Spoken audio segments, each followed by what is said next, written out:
I think this kind of talk really moves the ball forward and is good for the atmosphere down there in Washington, D.C.? No, it's not, actually. We've got to get serious, put everything on the table, get to be a bipartisan solution like the Fiscal Commission recommended. I agree with Senator Simpson that that's a good starting point. Congressman, do you think there will be actual $4 trillion in cuts over 10 or 12 years? Do you think that will happen? Because the president has been known for basically leaving the fine print to people in Congress to deal with, and then it all changes. Well, it is Congress's job, actually, to run this country, not the president. His job is to administer things. He's been a leader in at least getting the commission up and running and presenting these proposals. I think we can easily do $4 trillion over the next 10 years. Just requires the political will that Simpson talked about. I think we're starting to get that energy right now. I'm actually optimistic here today. The discussion, the president's taken charge.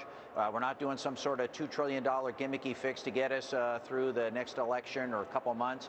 He's serious. He's serious about fixing this country's entitlement programs to make sure they're strong, get our tax system so where a person can actually understand it, and cut our domestic and defense discretionary spending. I think that's really good. Yeah, Congressman, what do you think is going to happen with the Pelosi meeting at the White House tomorrow? What are you hearing about that? Well, that's one part of the equation. I think what's most important, what are the rank and file members? A lot of the media, you guys all focus on the leadership. I think if you check with the rank and file on both sides of the aisle, you're going to find a lot of support for looking at this as a total solution. Congressman, I beg your pardon. I'm sorry to interrupt because you're a smart man. You're a straight shooter. Nancy Pelosi is hardcore. She is rock ribbed. She's going to hold her party line on whatever she thinks the issue is and, think that, the president is going to buckle to what Nancy Pelosi wants. Oh, we have a diverse party. We actually have a diverse interest. We're not like the Republican Party where everyone thinks the same thing or you get kicked out of the party. So Nancy has got represents the progressive wing. That's fine. That's good for the discussion. I think Steny Hoyer represents some of the more moderate wing, and between the two, will the president I think we're going to come up with some great opportunities. I beg your pardon. Will the president blink? Will he back down after meeting with Nancy Pelosi? No. The president is not going to back down. I don't think the speaker or the leader, the minority leader, is going to actually try and get him to back down.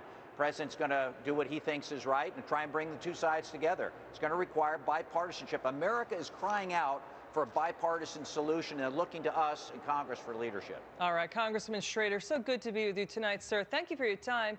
Really straightforward talk there. I really appreciate it. Next up, Charlie talks. The Treasury Secretary listens. We've got the proof. Charlie Gasparino is